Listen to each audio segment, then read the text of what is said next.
अऊज़ु बिल्लाहि मिनश्शैतानिर्रजीम बिस्मिल्लाहिर्रहमानिर्रहीम।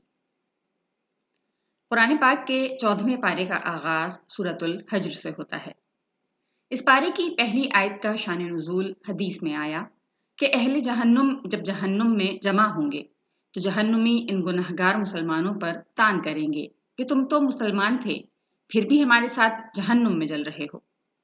फिर अल्लाह ताला अपने करम से गुनहगार मुसलमानों को जहन्नुम से निकालकर जन्नत में ले जाएगा तो कुफ्फार तमन्ना करेंगे कि काश हम भी मुसलमान होते और इस मरहले पर निजात पा लेते। 14वें पारे की इब्तिदाई आयात में कुफ्फार के तानो इस्तेहज़ा का जिक्र है कि माज़अल्लाह वो रसूल को मजनून कहेंगे और कहेंगे कि अगर आप सच्चे हैं तो फरिश्तों को सामने लाकर दिखा दें। अल्लाह ताला ने फरमाया, अगर हम आसमान का कोई दरवाज़ा खोल दें और ये मुनकरीन खुद इससे चढ़ कर जाएं तो फिर भी कहेंगे कि हम पर जादू कर दिया गया है। आयत नंबर 17 में बताया कि शैतान फरिश्तों की बातें सुनने के लिए आसमानों पर जाते हैं तो उन पर आग के कोड़े बरसाए जाते हैं, यानी उनका दाखिला आलम बाला में बंद है। आयत नंबर 19 से ज़मीन के फैलाव, इसमें पहाड़ों के नस्ब करने, सब्ज़ा उगाने और दीगर वसाइल मईशत का जिक्र है और ये कि तमाम नेमतों के ख़जाने अल्लाह के पास हैं। आयत नंबर 22 में अल्लाह ताला ने अपनी इस कुदरत का जिक्र फरमाया कि पानी से लदे हुए बादलों को हमारे हुक्म से हवाएं चलाकर ले जाती हैं और फिर बारिश बरसती है और बुलंद फ़ज़ाओं में किसी सहारे के बगैर अल्लाह ताला ही ने लाखों गैलन के हिसाब से पानी ज़ख़ीरा कर रखा है। आयत नंबर 36 से इंसानों और जिन्नात के जौहर तख्लीक का बयान है। फिर अल्लाह ने आदम अलैहिस्सलाम का पैकर तख्लीक फरमाने के बाद फरिश्तों को ताज़ीम के तौर पर उन्हें सजदा करने का हुक्म दिया। सिवाय इब्लीस के तमाम फरिश्तों ने सजदा किया। फिर अल्लाह ने उसे कुर्ब से निकाल कर धुतकार दिया और क़यामत तक उस पर लानत होती रहेगी। शैतान ने धुतकारे जाने के बाद क़यामत तक के लिए मोहलत तलब की जो उसे मिल गई। चुनाचे उसने इस अज़्म का इजहार किया कि ऐ अल्लाह, मैं तेरे चुने हुए बंदों के अलावा सबको गुमराह करूंगा। अल्लाह ताला ने फरमाया कि मेरे मुंतखब बंदों पर तेरा दाव नहीं चलेगा। इस मकाम पर जहन्नुम के 7 दरवाजों का जिक्र है। इनमें से बास के नाम ये हैं: लज्जा, सक़रा, जहीम और हाविया। इस मकाम पर यह भी बताया कि अहले जन्नत के दिल कीना से पाक होंगे और वो एजाज़ व इकराम के साथ एक दूसरे के मुकाबिल बैठे हुए होंगे। चंद आयात में हज़रत इब्राहीम और लूत अलैहिस्सलाम का वाक़या बयान हुआ जिसकी तफसील इससे पहले गुजर चुकी है।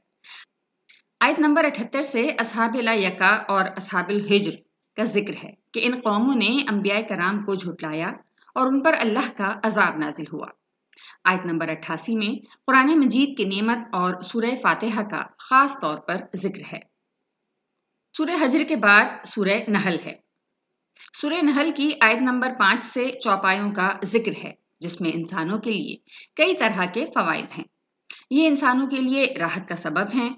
इनमें बाज़ जानवरों को खाया जाता है और बाज़ में दीगर फवाइद हैं, जैसे भेड़ों के ऊन से गर्म लिबास हासिल होता है, कुछ बारबरदारी के काम आते हैं और कुछ सवारी के काम आते हैं, जैसे घोड़े, खच्चर और गधे वगैरह।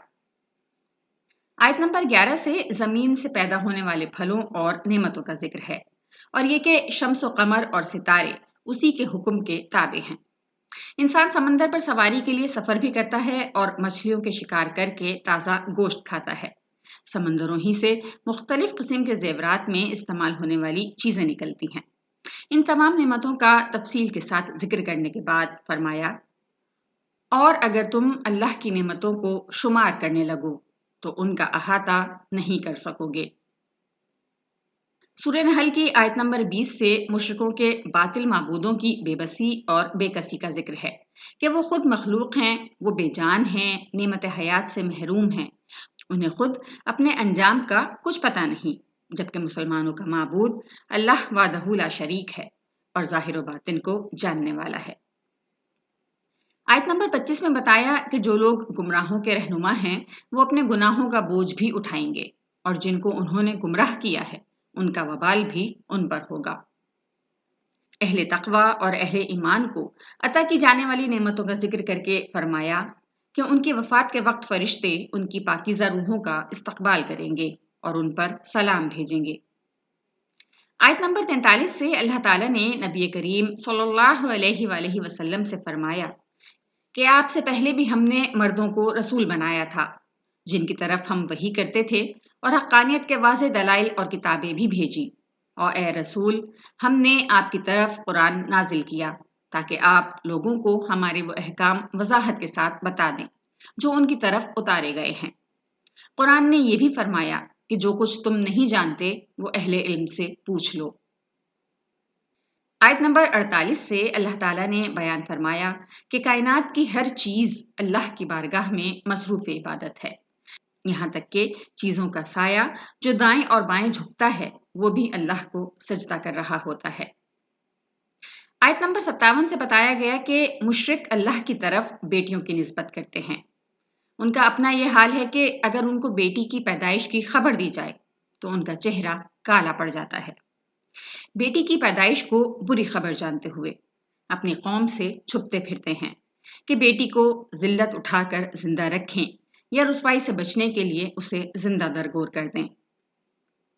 آیت نمبر 66 سے اللہ تعالیٰ کی قدرت کی نشانیاں بیان کی گئیں کہ دودھ دینے والے جانوروں کے پیٹ میں خوراک جاتی ہے اور ان کے معدے کے ایک ہی کارخانے میں رنگین، بدبودار اور ناپاک گوبر پیدا ہوتا ہے اور خون بنتا ہے، اور ان دونوں ناپاک رنگین چیزوں کے درمیان ہی میں چاندنی کی طرح چمکتا ہوا صاف، شفاف، سفید اور پاکیزہ دودھ بنتا ہے۔